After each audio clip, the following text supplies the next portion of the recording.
In the 18th century, there was something that spread across Europe and eventually made its way to America called puerperal fever, also known as the Black Death of Childbed. Basically what was happening is women were giving birth and they would die within 48 hours after giving birth. This Black Death of childbirth was the ravage of Europe, and it got worse and worse and worse over the course of over a century. In some hospitals, it was as high as 70% of women who gave birth who would die as a result of giving birth. But this was the Renaissance. This was the time of empirical data and science, and we had thrown away things like tradition and mysticism. These were men of science, these were doctors. And these doctors and men of science wanted to study and try and find the reason for this Black Death of childbed, and so they got to work studying, and they would study the corpses of the women who had died.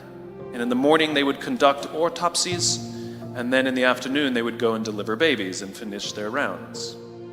And it wasn't until somewhere in the mid-1800s that Dr. Oliver Wendell Holmes realized that all of these doctors who were conducting autopsies in the morning weren't washing their hands before they delivered babies in the afternoon.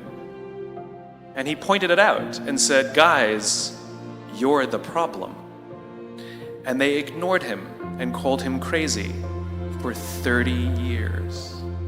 Until finally somebody realized that if they simply washed their hands, it would go away. And that's exactly what happened.